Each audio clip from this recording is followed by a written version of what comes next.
नमस्कार, आप देख रहे हैं बिहार झारखंड का number 1 YouTube channel live cities और मैं हूं आपके साथ साहेब अली। हम बात कर रहे हैं केंद्रीय मंत्री और बीजेपी के फायर ब्रांड नेता गिरिराज सिंह की। बेगूसराय से चुनाव लड़ाने की बात जब से सामने आई उसके बाद से गिरिराज सिंह काफी नाराज चल रहे थे, लेकिन अब उनका दर्द छलका है और उन्होंने कह दिया है कि वो आत्मसम्मान से समझौता नहीं करेंगे। हमारे साथ इंद्रमोहन है, हम इनसे जानेंगे कि आखिर क्या कुछ गिरिराज सिंह ने कहा है और उनकी नाराजगी किससे है। देखिए, गिरिराज सिंह अगर सीधे शब्दों में बोलें तो वो कोप भवन से निकलकर बाहर आ गए। वो मीडिया के सामने आ गए हैं, मीडिया से उन्होंने बातचीत की। इसमें इन्होंने दो बातें बिल्कुल साफ कर दी है। एक, वो कह रहे हैं कि मेरी नाराजगी बिहार के बीजेपी इकाई से है, ना कि केंद्र की बीजेपी इकाई से। उनकी नाराजगी ना तो अमित शाह से है, ना ही उनकी नाराजगी पीएम मोदी से है। उनकी नाराजगी सिर्फ और सिर्फ बिहार बीजेपी के प्रदेश इकाई से। हालांकि वो बार बार नाम नहीं ले रहे थे, लेकिन बिहार बीजेपी के प्रदेश इकाई में कौन से लोग हैं ये हमें सबको पता है। दूसरी बात, जब वो मीडिया से बात कर रहे थे, इस बात में उन्होंने चिराग पासवान का भी जिक्र किया है। उन्होंने कहा कि चिराग पासवान ने अपने प्रेस कॉन्फ्रेंस में सीधे तौर पर यह कहा कि उन नवादा की सीट उनकी झोली में दे दी गई, उन्होंने डिमांड नहीं की थी। इसका मतलब है कि मुझसे फिर बातचीत क्यों नहीं की गई, मुझे ये क्यों नहीं बताया गया कि आपको बेगूसराय से चुनाव लड़ने जाना है, आपकी सीट बदली जा रही है। जब बिहार में किसी भी सिटिंग एमपी की या मंत्री की आपने सीट नहीं बदली तो फिर मेरी क्यों बदली। अच्छा, चिराग के बारे में जब वो बोल रहे तो उन्होंने कहा कि चिराग को पहले से कैसे पता था, जबकि मुझे पता ही नहीं। हाँ बिल्कुल, वो यही बात कह रहे हैं कि मुझे क्यों कुछ नहीं बताया गया, मुझसे बातचीत क्यों नहीं की गई, मुझे कॉन्फिडेंस में इन लोगों ने क्यों नहीं लिया कि आपको बेगूसराय भेजा जा रहा है। उन्होंने ये बात, देखिए, बेगूसराय से गिरिराज सिंह का आज का रिश्ता नहीं है, गिरिराज सिंह का बहुत पहले से बेगूसराय से रिश्ता। आप ये कह सकते हैं कि बेगूसराय से उन्होंने अपनी राजनीति शुरू की है।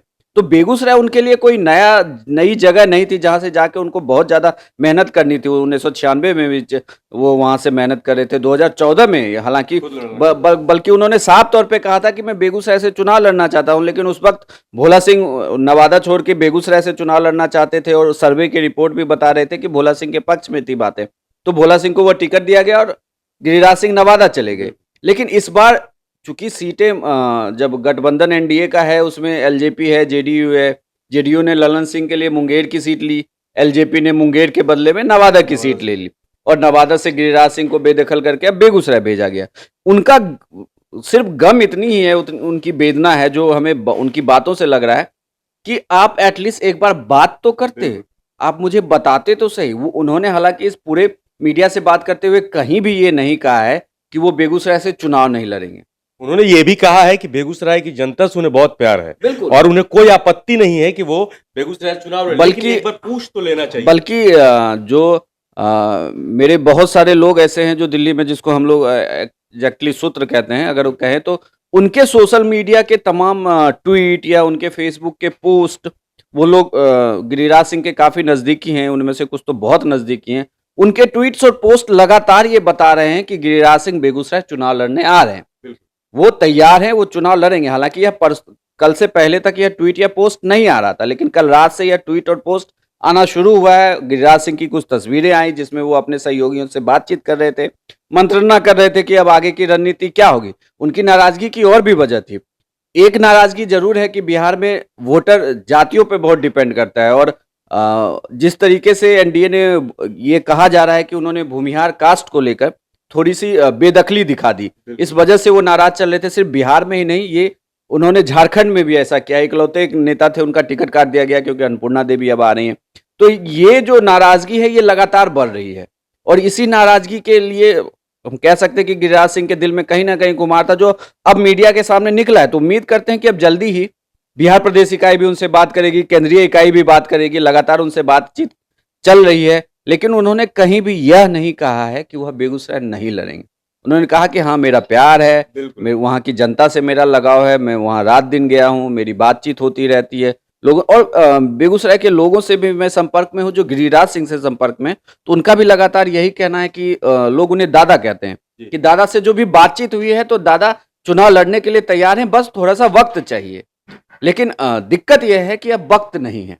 अगर आपको चुनाव लड़ना है तो आपको मैदान में उतरना होगा, क्योंकि आपके विरोधी जो है वो ऑलरेडी मैदान में। हालांकि गिरिराज सिंह के लिए पॉजिटिव बात यह है कि यह क्षेत्र बीजेपी की ही है, बीजेपी की बनाई हुई सीट है, बीजेपी यहाँ से जीती हुई है तो उनको दूसरों की बनस्पत मेहनत कम ही करनी है। उन्हें भोला बीजेपी सिंह कह भी रही है कि हाँ। अगर गिरिराज सिंह तो ऐसे ही जीत जाएंगे वहां। बिल्कुल, उन्हें भोला सिंह की थाती को आगे बढ़ाना है। बिल्कुल। भोला सिंह छोड़ के गए हैं, उसको आपको लेकर लोगों के बीच जाना है। तो इनके पास ये पॉजिटिव चीजें हैं कि आपको बस केंद्र के काम के बारे में बताना है। गिरिराज सिंह खुद मंत्री रहे हैं। और देखिए, एक चीज जरूर आप देखेंगे कि हर कम्युनिटी में यह लोग जरूर चाहता है कि उसका सांसद थोड़ा दबंग हो, थोड़ा बोलने वाला हो। तो गिरिराज सिंह में इन बातों की बहुत अच्छी चीजें हैं कि वो बोलते बहुत दमखम के साथ हैं। वो जब भी बोलेंगे दमखम के साथ बोलेंगे। हालांकि उनके बोलने को लेकर हमें आप में विवाद हो सकता है कि जब वो पाकिस्तान की बात करते हैं कि तुम पाकिस्तान चले जाओ, जो नहीं आएगा रैली में वो पाकिस्तान चला जाएगा, या जो भी हिंदू विरोधी हो गया या मुस्लिम जनसंख्या पर वो सवाल उठाते, तो इन सब से आपका मतभेद हो सकता है। लेकिन यह तो जरूर हम कह सकते हैं कि वह प्रखर वक्ता है। आप अपने सांसद में क्या देखते हैं? कैसा सांसद जो आपके क्षेत्र को रिप्रेजेंट करे, तो वो अपनी बात बिल्कुल धमक के साथ लोगों के बीच रख सके, वो संसद में आपके जुड़े हुए मुद्दे को बिल्कुल धमक के साथ उठा सके, उसकी बात सुनी जाए। तो गिरिराज सिंह में ये तमाम चीजें हैं। गिरिराज सिंह इस तरीके की बातें कर सकते हैं। तो क्षेत्र में उनके लिए बहुत, ऐसा नहीं है कि वो अभी तक नहीं कह रहे तो वैक्यूम, हाँ वैक्यूम खाली है या किसी ने इस वैक्यूम को फिल किया। हाँ, ये ऑप्शन अब जरूर है। अगर गिरिराज सिंह चुनाव नहीं लड़ते हैं तो यह कन्हैया के लिए बहुत पॉजिटिव होने वाला है कि कन्हैया को एक तरीके से कह सकते हैं कि वॉकओवर मिल सकता है वहाँ। अच्छा इनमोन, एक बात हम यहाँ पे जानना चाहेंगे। जब पटना में प्रेस कॉन्फ्रेंस कर रहे थे कन्हैया, तो वो साफ साफ तौर पे कह रहे थे कि वो किसी के विरोध में नहीं है, हालांकि वो महागठबंधन के लिए प्रचार करेंगे। तो क्या गिरिराज सिंह अगर बेगूसराय से चुनाव लड़ते हैं तो क्या ये कन्हैया के लिए मुसीबत खड़ी हो सकती है? देखिए, इसमें बेगूसराय की सीट को लेकर बहुत अच्छी बात यह है कि बिहार में सबसे ज्यादा चर्चा में कोई सीट थी तो वह सीट पहले मुंगेर की सीट थी। लेकिन अब मुंगेर की सीट पर कुछ ऐसा दिखने को अभी नहीं मिल रहा है क्योंकि जो भी वहां पर लड़ाई होने वाली है, राजनीतिक लड़ाई, वो ललन सिंह वर्सेज अगर अनंत सिंह की वाइफ को टिकट दिया जाता है, नीलम देवी, तो वह वो चुनाव लड़ेंगी। तो ऐसा नहीं। लेकिन अब ये पूरी शिफ्टिंग जो है चुनावी वाली, वो बेगूसराय शिफ्ट होगी। ऐसे भी बेगूसराय राजनीति मतलब औद्योगिक राजधानी रही है बिहार की, और चर्चा में शहर हमेशा होता है। आप देखिए कि अगर पिछले सालों में 5 साल में सबसे ज्यादा प्रधानमंत्री मोदी अगर पटना के बाद कहीं आए तो वह बेगूसराय लोकसभा क्षेत्र ही थी, जहां पर वो आते हैं और जनसभा करते हैं। हाँ, और कन्हैया का जब से प्रकरण शुरू हुआ जेएनयू में, तो तब से कन्हैया को लेकर भी उस शहर ने बहुत ज्यादा वो लोगों की नजर में आया। शहर लोग जानने लगे कि बेगूसराय क्या है। कन्हैया ने यह साफ तौर पे कहा कि मैं तनवीर हसन के खिलाफ वोट नहीं मांगूंगा, मैं गिरिराज सिंह के खिलाफ वोट मांगूंगा। देखिए, वह भी जानते हैं कि अगर आपने झटके में गिरिराज सिंह को बेगूसराय लोकसभा क्षेत्र में हरा दिया तो आप बहुत बड़े नेता हो जाएंगे। कन्हैया यह बात भली भांति जानते हैं कि अगर आप तनवीर हसन को हराते हैं तो आपका कद उतना बड़ा नहीं होगा। अगर आपने गिरिराज को लोकसभा चुनाव में हरा दिया तो वह भी अपने कद के हिसाब से खेलना चाहते हैं। हालांकि उनकी यह पहली राजनीतिक प्रतिद्वंदता होगी जिसमें वह लोकसभा चुनाव में जनता के बीच हाथ जोड़कर वोट मांगेंगे। अपने जब जनता उनसे सवाल करेगी कि क्या आपने जेएनयू में देश विरोधी नारे लगाए थे, तो उन्हें बताना होगा। भले ही मामला कोर्ट में चल रहा हो, लेकिन उन्हें जनता को एकदम सामने से जवाब देना होगा कि हाँ मैंने नारे लगाए थे या नहीं लगाए थे, या इसमें बहुत सारी कंट्रोवर्सी है। ये चीजें उन्हें बतानी होगी क्योंकि कन्हैया को लेकर बातें बहुत सारी है क्षेत्र में क्या कन्हैया ने चुनाव लड़ने की तो आज से सोची ना, लेकिन यह बात तो पिछले 5 साल से चली आ रही है जेएनयू की बात। तो कन्हैया को यह दर्द भी झेलना होगा। हाँ, गिरिराज सिंह चुनाव लड़ते हैं तो कन्हैया के लिए फिर बहुत टफ फाइट नहीं होने वाली है। गिरिराज सिंह अगर चुनाव लड़ते हैं तो वहां महागठबंधन फाइट करेगा। अच्छा, एक और चीज क्षेत्र में बहुत तेजी से गूंज रही है, छोटा सा सवाल है, लेकिन क्या है कि लोग ये भी कह रहे हैं कि गिरिराज सिंह मना कर रहे हैं, उसके पीछे कहीं वजह कन्हैया तो नहीं? नहीं, देखिए, गिरिराज सिंह जैसे कद्दावर नेता के लिए हम ये नहीं कह सकते कि वो कन्हैया की वजह से चुनाव नहीं। अगर आप 2014 के रिजल्ट को देखें तो 2014 में भी जेडीयू ने सीपीआई के साथ वह सीट लड़ी थी। राजेंद्र सिंह वहां से उम्मीदवार थे। राजेंद्र सिंह को 1,92,000 के आसपास वोट मिला था। भोला सिंह को मतलब जो जीत का मार्जिन था वो 50,000 या 60,000 वोटों का था लगभग।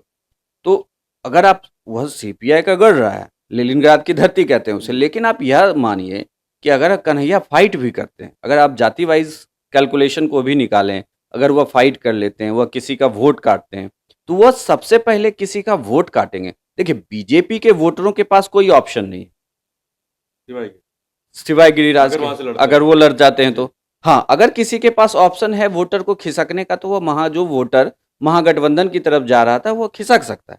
लेकिन फिर भी कन्हैया वोट जरूर काटेंगे। यह आप मान के चलिए, उस क्षेत्र में भूमिहार वोट बहुत ज्यादा है और कन्हैया काट लेंगे वो वोट। कन्हैया युवाओं का वोट काट सकते हैं, ये उनके साथ पॉजिटिव बात है।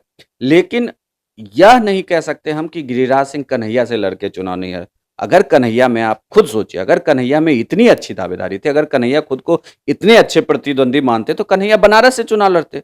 सबसे ज्यादा अटैक तो उन्होंने पीएम मोदी के खिलाफ किया है, सबसे ज्यादा उन्होंने पीएम मोदी पर सवाल उठाए थे। तो उनको अगर उसके बाद किसी दूसरे शख्स पे उन्होंने सवाल उठाया था, तो वो संबित पात्रा था, जिसको लेकर हमने हर अलग अलग स्टेज पे देखा था कि वो दोनों लगातार लड़ रहे थे। तो अगर अगर उनको चुनाव लड़ना ही था तो वो पूरी चले जाते, संबित पात्रा के खिलाफ चुनाव लड़ते। अगर दमखम दिखाना है, गिरिराज सिंह हाँ केंद्रीय नेता हैं, जरूर बोलते हैं, बहुत ज्यादा भी बोल जाते हैं कभी कभी, हाँ, लेकिन कन्हैया की वजह से वो चुनाव नहीं लड़ेंगे, ये कहना थोड़ी जल्दबाजी होगी। ऐसी मुझे नहीं लगता कि गिरिराज सिंह के व्यक्तित्व को या उनके जिस तरीके से वो राजनीति कर रहे हैं उनको कोई खास असर पड़ता होगा कन्हैया के चुनाव लड़ने से। हाँ, प्रतिद्वंदी है तो कोई हल्के में नहीं ले सकता। आप राजनीतिक द्वंद के लिए उतरे हैं तो कोई आपको हल्के में नहीं लेगा, तो ये देखना होगा।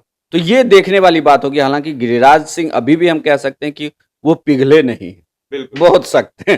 क्योंकि मीडिया से बातचीत जब वो कर रहे थे तो उन्होंने सिर्फ और सिर्फ जो अपनी नाराजगी है वो प्रदेश इकाई को लेकर के जताई। उन्होंने कहा कि फैसला तो ले लिया गया, लेकिन मुझसे एक बार पूछा जाना चाहिए था, मैं अपने आत्मसम्मान से समझौता कैसे कर लूं। देखना होगा 29 अप्रैल को बेगूसराय सीट पर मतदान होने हैं, क्या कुछ आगे रहता है। हालांकि बेगूसराय सीट से चुनाव लड़ने के बारे में गिरिराज सिंह ने मना नहीं किया है, बिल्कुल वो कहते रहे हैं कि मैं लड़ना चाहता था और अभी भी चाहता हूं क्योंकि बेगूसराय की जनता मुझे बहुत प्यारी है, लेकिन उन्होंने हाँ भी नहीं कहा है। बिल्कुल ऐसे में देखना होगा क्या गिरिराज सिंह वहां से चुनाव लड़ते हैं या नहीं लड़ते हैं। 29 अप्रैल को जो मतदान होता है वो किसके लिए होता है, किसके पक्ष में होता है, ये सारी बात देखने होगी। फिलहाल आप लाइव सीरीज के यूट्यूब चैनल पर बने रहिए। हमारे यूट्यूब चैनल को अगर अभी तक आपने सब्सक्राइब नहीं किया है तो उसको सब्सक्राइब कर लें और बिहार समेत देश की लोकसभा सीटों का ताजा हाल और ताजा अपडेट जानने के लिए लाइव सीरीज के यूट्यूब चैनल पर जरूर जाएं, हमारे वेबसाइट पर पहुंचे ताकि आप विस्तार से खबरों को पढ़ सकें। धन्यवाद।